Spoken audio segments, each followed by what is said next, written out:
ప్రయాసపడి భారము మోసుకొనుచున్న సమస్త జనులారా నా యొద్దకు రండి. నేను మీకు విశ్రాంతి కలుగుచేయుదును. నేను సాత్వికుడను, దీన మనస్సు గలవాడును గనుక మీ మీద నా కాడి ఎత్తుకుని నా యొద్ద చేర్చుకునుడి. చాలండి, ప్రార్థన చేసుకుందాం. ఈరోజు వాక్యానికి క్రీస్తు యొద్దకు మనము వెళ్ళిన ఎడల మనకి ఏం దొరుకుతుందంటే విశ్రాంతి కలుగు చేస్తాడట. హల్లెలూయా. ప్రయాసపడి భారము మోయించున్న సమస్త జనులారా నా యొద్దకు రండి. మీకు ఏం కలుగు చేస్తాడట? విశ్రాంతి. ఈరోజు ప్రతి కుటుంబం కూడా ఏం కోరుకుంటుందంటే విశ్రాంతి, నెమ్మది. ప్రతి కుటుంబంలో కూడా ఎన్ని ఉన్నప్పటికీ, ఎన్ని బాధలు, ఎన్ని సమస్యలు వచ్చినప్పటికీ ఒక సమాధానము కావాలి, ఒక విశ్రాంతి, ఒక నెమ్మది కావాలని ప్రతి కుటుంబం కూడా కోరుకుంటుంది. హల్లెలూయా. కానీ అన్ని కుటుంబంలో కూడా ఈ యొక్క నెమ్మది ఉండదు. కానీ దేవుడు అంటున్నాడు, నా యొద్దకు మీరు రండి, మీకు ఏం కలుగజేస్తానంటే విశ్రాంతి కలుగజేస్తాడు. ఈరోజు నిజమే, దేవుని యొద్దకు వచ్చినప్పుడు మనకి ఏమి కలుగుతుందంటే విశ్రాంతి కలుగజేస్తాడంటే. ఇక్కడ అదే అంటున్నాడు, ఇగో సమస్త. మరి ఈరోజు ప్రయాసపడి మనం ఎన్నో భారాలు మోస్తున్నాం.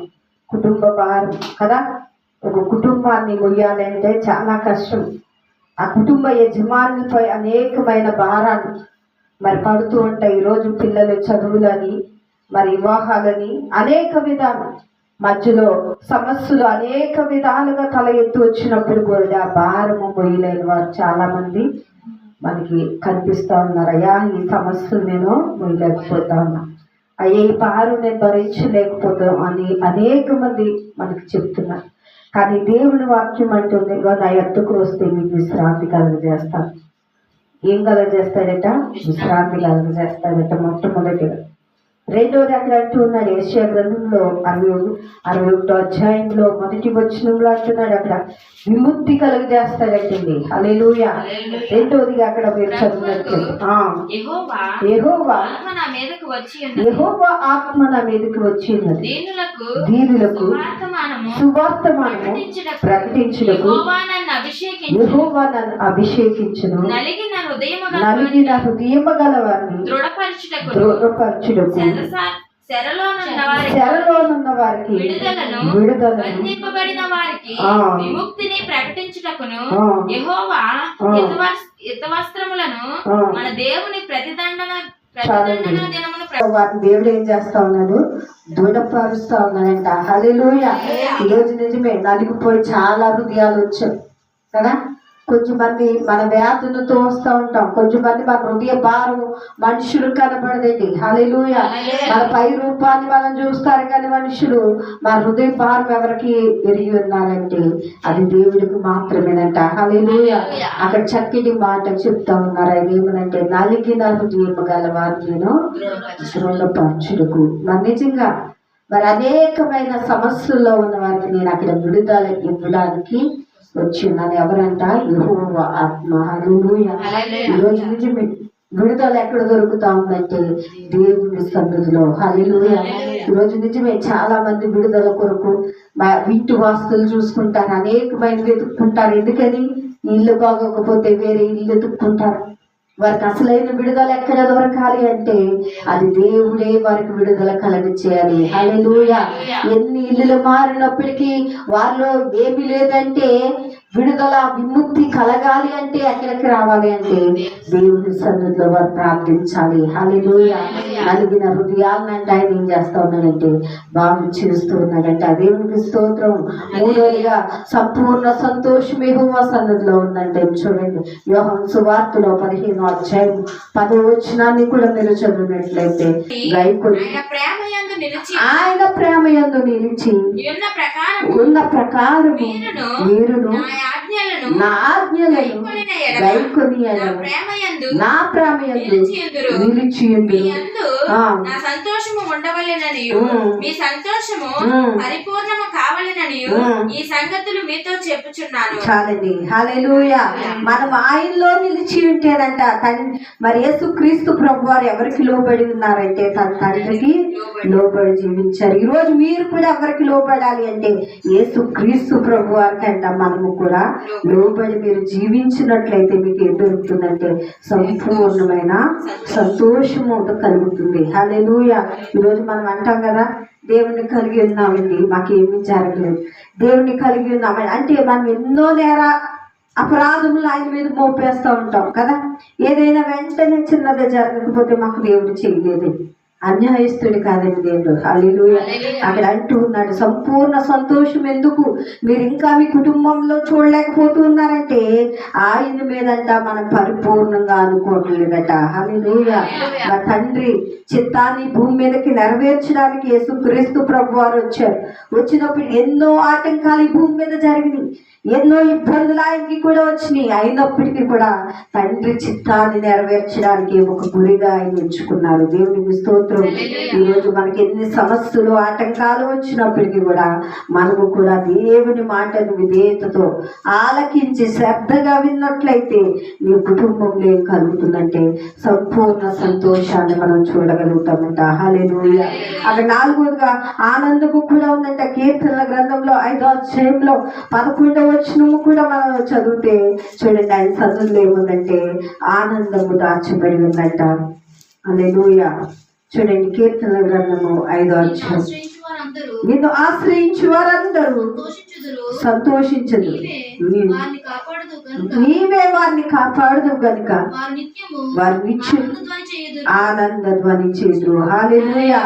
నిత్యము అంట ఎవరిని కాపాడుతూ ఉన్నారంటే యెహోవా యందు. మరి మన అందరినీ కూడా ఎవరో దేవుడేనంట ఆయన రక్షిస్తూ ఉన్నాడట. హల్లెలూయా. ఆయన రక్షిస్తున్నాడు కనుక మనమంట ఆనందంతో దేవుని స్తుతిస్తూ ఉన్నామంట. దేవునికి స్తోత్రం. ఈరోజు ఆయన సన్నిధిలో ఆనందంగా ఎప్పుడు మనం స్తుతించగలమో తెలుసండి, మన కుటుంబాల్లో నెమ్మది ఉన్నప్పుడు మాత్రమే. హల్లెలూయా. మన కుటుంబాలు బాగుగా ఆశీర్వాదకరంగా ఉన్నప్పుడే మనం ఏం చేయగలుగుతామంటే దేవుని స్తుతించగలుగుతాం. హల్లెలూయా. ఈరోజు నిజంగా దేవుని సన్నిధిలో ఆనందం ఉందండి. 4వది. 5వది విడుదల ఉందంట. ఎఫెసీయుల పత్రిక 1వ అధ్యాయం 5వ వచనం కూడా మీరు చదివినట్లయితే 5వది అక్కడ ఏం దొరుకుతుందంటే విడుదల దొరుకుతా ఉందంట. చూడండి, ఎఫెసీయులకు రాసిన పత్రిక 1 తన చిత్త ప్రకారమైన దయా సంకల్పము చొప్పున యేసుక్రీస్తు ద్వారా తమ కుమారులుగాను సేకరించుటకై మనలను ముందుగా తన కోసము నిర్ణయించుకొని మనము తన ఎదుట పరిశుద్ధులము నిర్దోషులమై ఉండవలెనని జగత్ పునాది వేగమునుపే ప్రేమ చేత ఆయన క్రీస్తులో మనల్ని ఏర్పరచుకొనెను. చాలండి. హల్లెలూయా. ఎప్పుడు ఏర్పాటు చేసుకున్నాడంటండి? జగత్ పునాది అంటే ఈ భూమి మరి సృష్టించక ముందులే దేవుడు నిన్ను ఏర్పాటు చేసుకున్నాడట. హల్లెలూయా. అంటే నీ కొరకు ఎంత శ్రద్ధ దేవుడు తీసుకున్నాడు చూడండి. మనం అనుకుంటాం మన తల్లిదండ్రులు మనల్ని కన్నవారు మన కొరకు బాధ్యత తీసుకుని మనల్ని పోషించి చదివించి నడిపించి మంచి జీవితం ఇస్తూ ఉన్నారనుకున్నాం. కానీ దేవుడు ఎప్పుడంటే నువ్వు పుట్టక మునిపే ఆయన నీ పట్ల ఆలోచన కలిగి ఉన్నాడట. దేవునికి స్తోత్రం. హల్లెలూయా. అంటే నిన్ను పుట్టక ముందలే దేవుడు నిన్ను గ్రహించిన దేవుడు ఈరోజు నీ జీవితంలో చేయబోతున్న వస్తున్న ప్రతి పరిస్థితిని కూడా ఎవరికి తెలుస్తా ఉందండి? దేవుడికి తెలుస్తుంది. హల్లెలూయా. దేవుని వాక్యం అంటుంది, ఇగో మరి నిజంగా భూమి పుట్టక మునిపే నిన్ను దేవుడు అంట ఎన్నుకుని ఉన్నాడు. హల్లెలూయా. ఈరోజు ఎందుకో తెలుసా? దేవుని నిన్ను స్తుతించడానికి. హల్లెలూయా. దేవుడు శ్రేష్టమైంది. దేవుడు మనకి ఏదైనా ఈ లోకములో ఉన్నదంటే అది ఎక్కడంటే దేవుని సన్నిధి మాత్రమేనండి. హల్లెలూయా. ఒకరోజు నిజంగా ఒక వ్యక్తి దేవుని ఒక వరం అడిగాడంటే, ఏమనంటే నాకు ఒక వరం ఇవ్వండి అన్నప్పుడు దేవుడు ఇచ్చినప్పుడు ఆ వరం ఏం కోరాడంటే తను ముట్టుకున్నాడు అల్లా బంగారం అయిపోవాలని కోరాడండి. తన ఎంతో ఆస్తో అచ్చేస్తో చక్కగా సమయాన్ని వ్యర్థపరచుకోకూడదు అనుకున్నాడంట. ఏమనుకున్నాడండి? సమయాన్ని అస్సలు వ్యర్థపరచుకోకూడదు, ఈ వరాన్ని ఎలాగైనా నేను ఉపయోగించాలని వెళ్ళేటట్టుగా కుర్చీలు తాకేడంట. కుర్చీలు ఏమైపోతా ఉన్నాయి, బంగారం అయిపోతా ఉన్నాయంట. మరి అక్కడ ఉన్న వస్తువులన్నీ కూడా త్వరగా తాగుతూ ఉంటే ఒక్కొక్కటి కూడా బంగారంగా మార్చబడుతుందంట. అయితే తన భార్య వచ్చి అన్నం తినిపిస్తూ ఉంటే ఆమె కూడా ఒక విగ్రహంగా మారిపోయిందంటండి. అప్పుడు ఆ వ్యక్తి అర్థం అవ్వట్లేదట, తను ముట్టుకున్నదంతా ఏమైపోతా ఉంది, బంగారంగా మార్చబడిపోతుంది. తనకి తినడానికి ఆహారం ముట్టుకున్నప్పుడు కూడా ఆహారం కూడా మార్చబడిపోతుంది. తనలో ఏమి లేదంటే ఇప్పుడు నెమ్మదిని కోల్పోయాడు. హల్లెలూయా. సమాధానాన్ని కోల్పోయాడు. అత్యాశ వల్ల ఏం తెచ్చుకున్నాడు, తన కుటుంబంలో సమస్యలు తెచ్చుకున్నాడు. హల్లెలూయా. ఈరోజు విడుదల లేకుండా అతను ఏమైపోయాడు, తను ఈరోజు నిజమే తన ధనమే తను ఏం చేసింది, దొంగి వేసింది. ఈరోజు నిజంగా దేవుని సన్నిధిలో మరి దావీదు ఒక చక్కటి మాట అంటాడు. ఏమిటంటే కీర్తనలు అంటాడు, నీ నిత్యము నీ సన్నిధిలో నేను నిలిచి ఉన్నాను, యెహోవా మందిరంలో నేను వర్ధిల్లినట్లుగా. ఏం కోరుకున్నాడండి దావీదు? చక్కటి మాట అంటాడు, ఇగో నేను యెహోవా మందిరంలో నివాసము చేసేస్తాను. ఎప్పుడంటే నిరంతరం ప్రతిరోజు కూడా దేవుని సన్నిధిలో నేను గడపాలి. అటువంటి వరాన్ని దేవుడు కోరుకున్నాడు. హల్లెలూయా. ఈరోజు నిజమే కీర్తన భక్తుడు చక్కటి మాట అక్కడ రాయబడి ఉందండి. చూడండి 23వ కీర్తనలో చదవండి వచనం. యెహోవా నా కాపరి, నాకు లాస్ట్ వచనం, నేను బ్రతుకు దినములన్నీయు కృపాక్షేమములై నా వెంట వచ్చిన చిరకాలం యెహోవా మందిరంలో నేను నివాసము చేసేదను. హల్లెలూయా. దావీదు ఎలాంటి వరం కోరుకున్నాడండి? నేను దేవుని సన్నిధిలో గడపాలి. హల్లెలూయా. నేను దేవుని సన్నిధిలో ఏం పొందాలి, నెమ్మది పొందాలి. హల్లెలూయా. లోకాన్ని ఎక్కడ నేర్చుకున్నాడండి? తనకి ఎంతో ధనం ఉంది, ఒక రాజుగా ఉన్నాడు, ఇంకా ఐశ్వర్యాన్ని అడగట్లేదు, ఇంకా ధనాన్ని అడగట్లేదు. ఏం అడుగుతూ ఉన్నాడంటే, నీ మందిర ఆవరణం నాకు కావాలి ప్రభువా. హల్లెలూయా. నీ ఎందుకు ఎంత ఆశగా అడుగుతా ఉన్నాడంటే, దావీదుకు తెలుసండి ఏమనంటే దేవుని సన్నిధిలో ఆనందం ఉన్నది. హల్లెలూయా. దేవుని సన్నిధిలో సమాధానం ఉన్నది. ఎక్కడ లోకంలో దొరకలేని ఆనందము పరిపూర్ణత ఎక్కడ దొరుకుతుందంటే దేవుని సన్నిధిలో. అందుకంటూ ఉన్నాడు, నీ సన్నిధి నాకు కావాలయ్యా. నీ బ్రతుకు దినములన్నీ ఇప్పుడు నేను తొలగిపోకూడదయ్యా. నిన్ను విడిచిపెట్టి లోకంలో నేను ఈ ధనం ఒకవేళ లాగేస్తుందేమో, ఎన్ని ఐశ్వర్యము లాగినప్పటికీ నీ సన్నిధి నాకు దూరం కాకూడదని దేవుని సన్నిధిగా ఒక వరాన్ని కోరుకున్నాడు. దేవునికి స్తోత్రం. ఈరోజు నిజంగా ఇలాంటి ప్రార్థనా జీవితం మనకు కావాలి. ఎన్ని వరాలు, ఎంత ఐశ్వర్యము ఈ లోకంలో మనకు వచ్చినప్పటికీ అది ఎక్కడికి మనం తీసుకుని వెళ్ళదు, కానీ దేవుని సన్నిధేనంట నిత్య రాజ్యానికి తీసుకుని వెళ్ళదు. హల్లెలూయా. ఆ రోజు ఏమిటంటే స్వస్థత కలుగుతోందని. చూడండి మత్తయి సువార్తలు 8వ అధ్యాయం 16వ వచనాన్ని కూడా చదివినట్లయితే ఆ రోజు ఏంటంటే దేవుని సన్నిధిలో స్వస్థత ఉందంట. చదవండి మత్తయి సువార్త 8వ అధ్యాయం 16వ వచనం.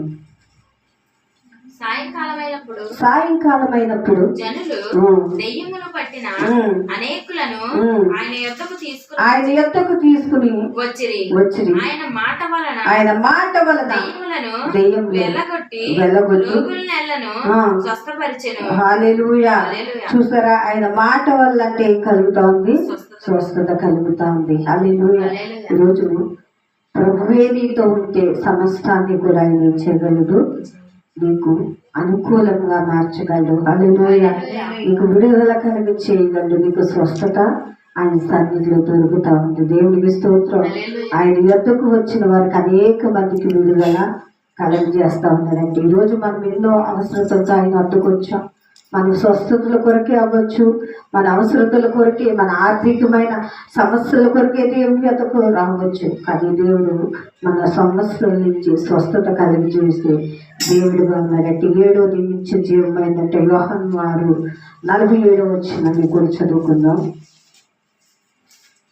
యోహాను 6:47 వచనాన్ని చదవండి. విశ్వసించువాడే నిత్య జీవము గలవాడు. విశ్వసించువాడే నిత్య జీవము గలవాడు.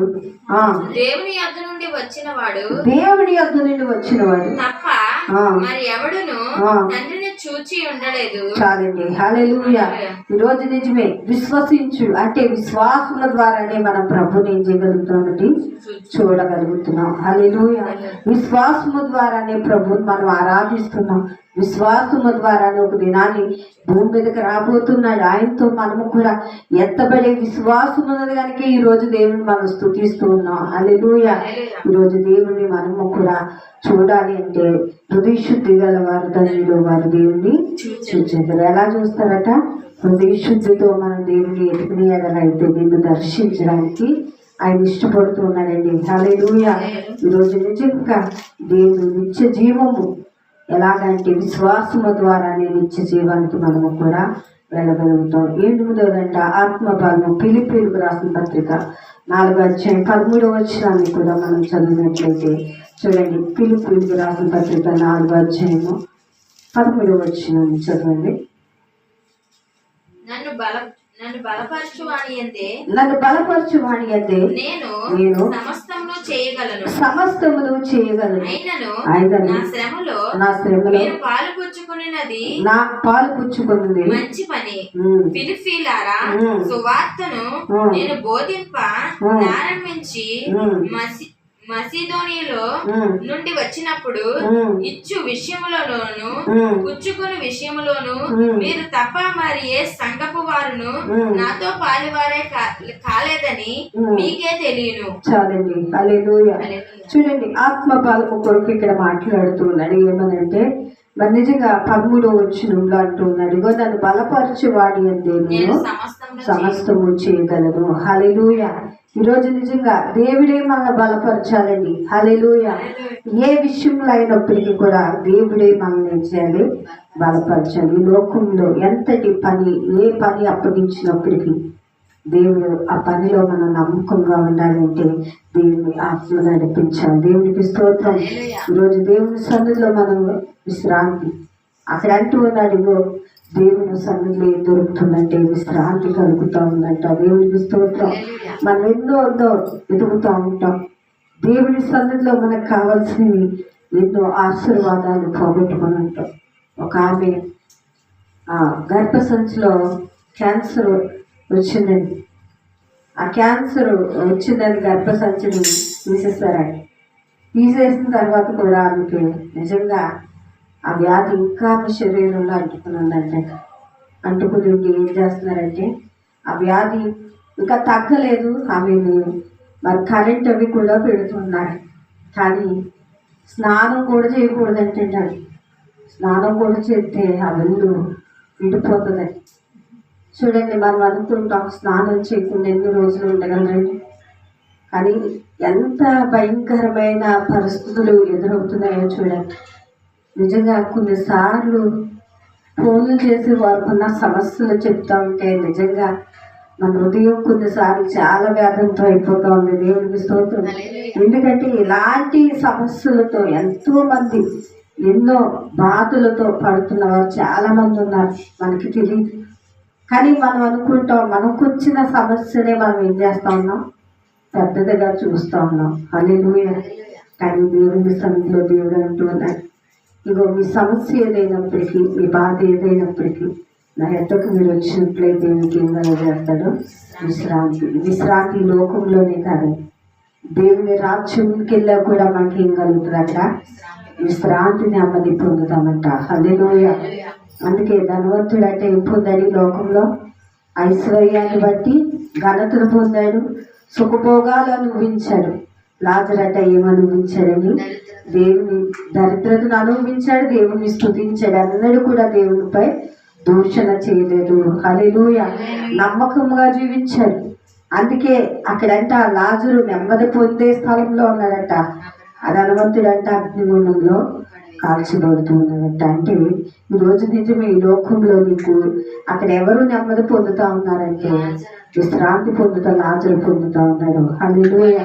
అంటే ఈరోజు ఈ లోకంలోనే కాదు, దేవుని రాజ్యంలోకి వెళ్ళడానికి ఏం కలుగుతుంది, విశ్రాంతి దేవుడు కలుగజేస్తాడు. కనుక ఈరోజు నిజం విశ్రాష్టమైన దేవుని యొద్దకు మనం వచ్చి నీతిగా యథార్థంగా దేవుని సన్నిధిలో మనం తొలగిపోకుండా నమ్మకంగా దావీదు ఎలాగైతే నీ సన్నిధిలో నేను బ్రతుకు దినములన్నీ గడిపినట్లుగా నాకు సహాయం చేయు. దావీదు దేవుని వరము అడిగినట్లుగా దేవుని సన్నిధిలో కూడా మనము కూడా తొలగిపోకుండా ఆయన సన్నిధిలో నమ్మకంగా ఉండాలని దేవుడు కోరుకుంటున్నాడు. ఈ కొద్ది మాటలు దేవుడు దీవించును గాక. నేను తల నుంచి ప్రార్థన